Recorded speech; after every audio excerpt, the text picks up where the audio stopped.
everybody. It is Matt and Jennifer Lucas with the Franchising Company back for another edition of our Zor Zoom series. Today we have Dana with Speedy Freight that's joining us. And so as we start going through, if you want to learn more or find out if your market is available, send me a text 270-215-2844. We'll give it Dana, make sure that it's open, and then talk through the next steps. But Really quickly though, likely your market is available, but we were just speaking with Dana and this is getting a ton of attention. So we are super excited to learn more about this one. Dana, will you give us just a brief introduction about what this is all about? Absolutely. Thanks for having me, guys. As always, it's always a pleasure to see you. So Speedy Freight is a new brand in Franchise Fastlane's inventory. It checks all the boxes. It really does. So let me back up here. We are a B2B logistics shipping company. Now, when I say that, I'm also referring to the fact that we do not have equipment. We don't have trucks. We're not hiring truck drivers. We don't have warehouse space, none of that. So our operating expenses are very low. And that also makes our initial investment very low.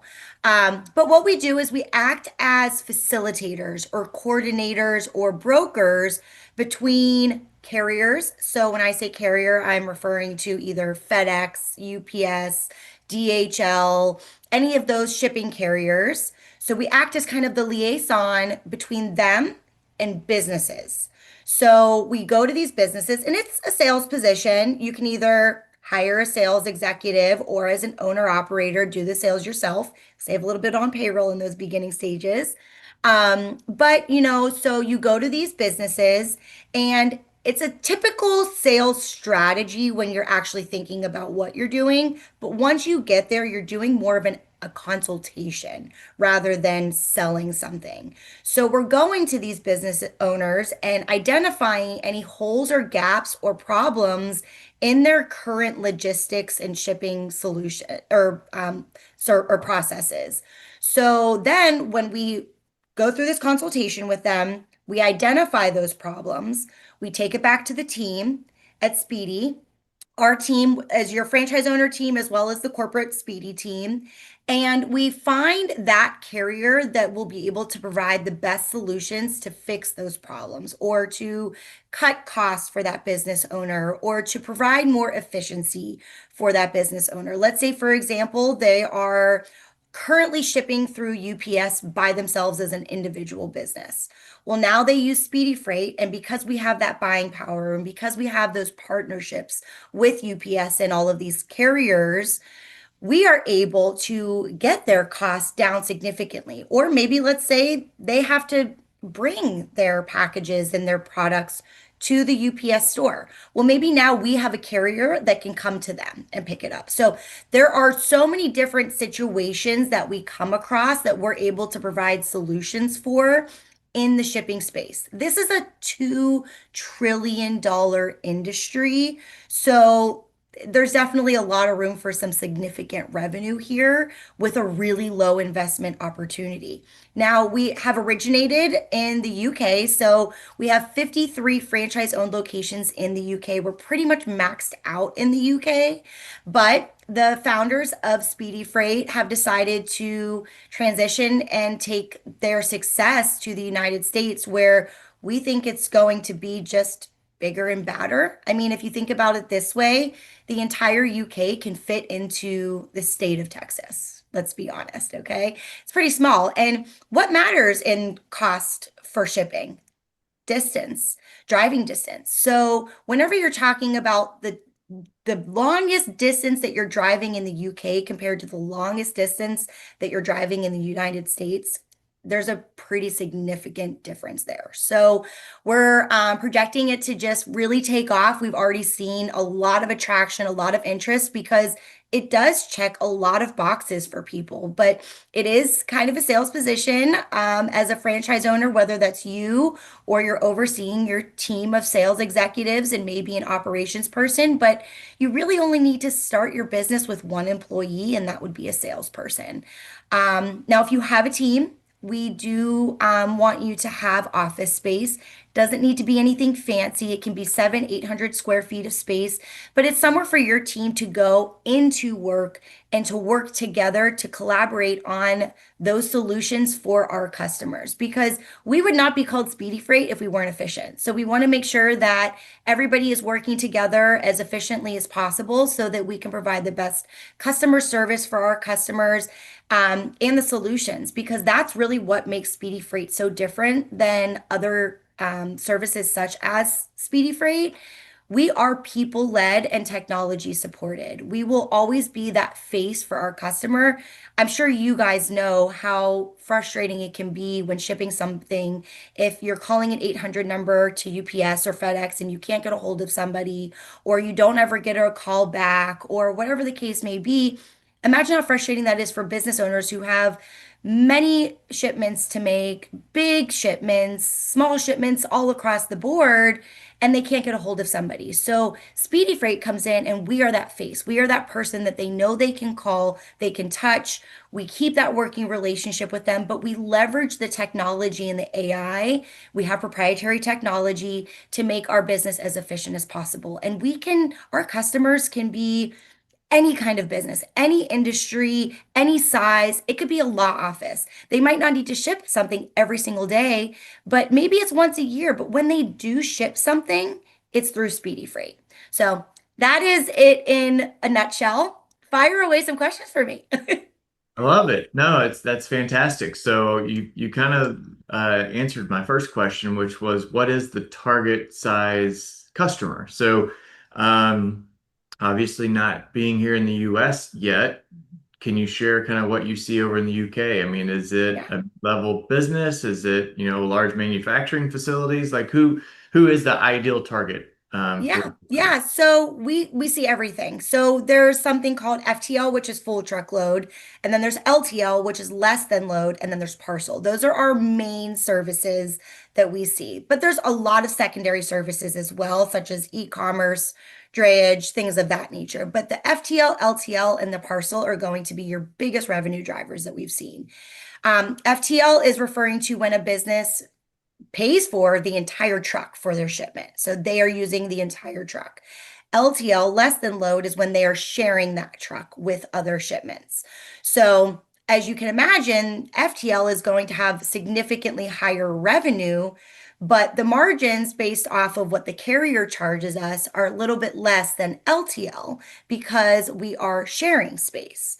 So whenever we're thinking of it that way, in the UK, so item 19, can I speak to numbers here? Yeah, On Yeah, go for it. It'd be okay. awesome. we love So them. item 19, our average top line gross revenue for our top 21% of performers is at $2.1 million. And then the gross margin, so when I say gross margin, I'm talking about the top line gross revenue minus the carrier cost. So whatever FedEx is charging us to ship, that margin there is what we call the gross margin. And that is what Speedy Freight will take their royalty and their brand fund from. They're not taking it from the Okay. top line gross revenue. So they're taking it from that gross margin number. So but we're seeing an average of 2.1 million in top line gross revenue with an average of 883,000 gross margin. And then we Wow. take our royalty, but then after that, what are the other operating expenses? You have potentially rent if you have an office space. You have payroll. Your sales executives are going to be either base plus commission or commission, straight commission. You might have an operations person. So mostly payroll, but then also, insurance, office supplies, things like that, but very minimal month over month operating expenses after you take out those carrier costs. So it's a strong return for a low investment opportunity. So when I say it checks a lot of boxes, it really does. I'm shocked to hear the gross margins that high. I would not have thought there was that much markup between the carrier cost and what you're providing to the customer. That's Yeah. really And our Dallas corporate location that's operating here in the United States now has been open for almost a year now, and they're already pretty much up there with those top performer averages, with wow. not even really operating for a year yet in the United States. So. But what is that initial investment? The initial investment is anywhere from 70,000 to 160. The big swing there is based off of how you plan on structuring your business from the beginning. So if you're an owner operator and you can do this from home to start out, you're going to save a lot on payroll and rent. And then if you're planning on hiring a team and getting started and having that office space, that's where more of that $160,000 investment would look like for a 9,000 business territory. So we're basing our territories off of 9,000 businesses.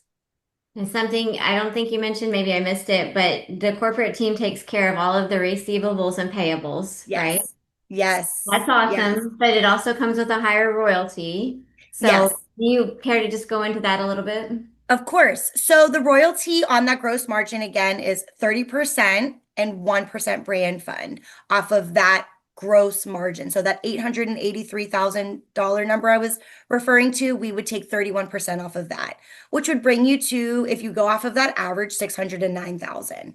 And then you again only have payroll, rent, things like that after that 609,000. So still fantastic numbers, even with a higher royalty number that we're also not taking off of that top line gross revenue, which is, as you guys know, more normal with franchises. Um, and with that, so then I'm sorry, Jennifer, what was the other second part? The So it's that you take care of, I'm sorry, our Oh, daughter. that counts. That's okay. I saw the little one walk in. The payables and the receivables that you guys Yeah, take. so the accounts payables and receivables. So the thought process behind this, so Speedy Freight, the franchisor, so the corporate team handles the accounts payable and receivable. The reason why the thought process behind that is simply due to the fact that handling that is a full-time job in itself. And so trying to track down unpaid invoices from businesses that owe us money is not something that the corporate team wants our franchise owners to spend their time doing. The thought process is we want you to spend your time growing your business, focusing on how to grow your business. And what does that mean? It means getting out into the field, working your relationships, building new relationships with the businesses in your area, and growing your business that way. If you are not out selling and doing that consultation with new businesses, your business is staying like this. It's not growing. So we want you to focus on that and rather than chasing down unpaid invoices. But now, with that being said, as a franchisee, we have a proprietary dashboard specific to Speedy Freight where the franchisees can log in anytime and see what has already been paid, what is still outstanding. They can withdraw from that dashboard. So they have full transparency still, but it takes a huge load off of their plate. That's really awesome. Yeah, that's If awesome. for And So what is the ideal avatar for a Speedy Freight owner? Yeah, so somebody who is personable, somebody who is okay with understanding and doing sales, somebody who really wants to build a team, somebody who's looking for a low investment but understands that this is still a business that they can really grow to significant returns. But also, so we're really looking for those sales professionals, executives that have those personalities that can really lead that team or do the sales themselves. You do not, I will repeat this a million times, you do not need to have any kind of logistics experience. We will train you and support you on all of that. What we can't train is grit and eagerness and that desire to build and grow your business. So we want those personalities that have that grit and that eagerness to build a business like this. that you do allow for semi-passive to start. Yes and no. I wouldn't necessarily call it semi-passive. I would call it more of a manage the manager. Remember, this is a relationship-based business. So in order to be successful, you have to build those relationships. And you as the owner need to be involved in that too, because it's a sensitive thing if in a relationship-based business, as we know. So you don't necessarily need to do the sales all yourself or do all of the operations. You can hire for those positions, but you still need to have a pulse. You still need to oversee your team. You still will need to have some involvement as the franchise owner. So you can't kind of just hire your team and walk away, but you're more of it's more of a manage the manager. That makes sense. Yeah. So really sales driven as you led off at the call, and this is a sales role, a sales business model. Um, Yes. and from there you guys have the tools to help assist them on some of the back end stuff. Big time, big time. And I would be crazy to not mention our leadership team. So the guys that started it in the UK started in 2009 and they started franchising in 2022. And so they already have the franchise experience. So even though this is new to the US, it's a very seamless transition for all of our processes, all of our technology. Everything is very transitional seamlessly. So there should be no concern from a support perspective or an understanding of franchising as a new franchisor. They're not new franchisors. And then the individual who is leading our US operations, his name is Cody Slade. He is the president of our US operations. He was actually an InExpress franchisee, very successful with InExpress and grew it and sold it for a great amount of money. So he did very well with it. But he also did development for them as well. So he understands different angles of franchising and understands this business significantly. So our franchise owners will be in very, very good hands under Cody's direction. And it actually reminded me to mention one other thing that I didn't mention before. We have 5-year franchise agreements. You, of course, can renew them. But the reason behind this is simply because this is a business that a lot of people want to get into to build the business up to sell it. It has great resale value. And I mean, you can continue working it if you want to continue doing that. Absolutely. The business can do that too. But if for somebody that wants to build a business up to eventually sell it, once they build it up, it's a great business for that. That's awesome. Yeah, you don't see 5-year terms very often. So recurring revenue, no equipment, no trucks, rent if you need it, maybe payroll if you need it. Accounts payable and receivables taken care of, 5-year terms, so exit strategies. I think it does check all the boxes. Yeah, it really does. It Did checks a we miss lot of anything? boxes. What's that? Did we miss anything? I don't think so. I mean, I tell everybody don't overcomplicate this. We're brokers, is what we're doing between the carriers and the businesses. That's what we're doing. It's not more complicated than that. So don't overcomplicate it. It is a very simple business model. You just have to want to grow it. That's the name of the game. Gotta go out and hustle, but that's really any business model, right? Without the Yep. hustle, you're not gonna have the success. I like No, I this. do too. It's a simple model, low cost, low overhead, Yeah. strong margins. I'm shocked by the gross margin still. It blows my mind. Should we buy I one? I knew that was coming. Wait, you guys know that I said the same thing. Well, thank you so much. And for those that are watching, again, send me a text 270-215-2844. We'll verify that your market's still available since this is growing quickly.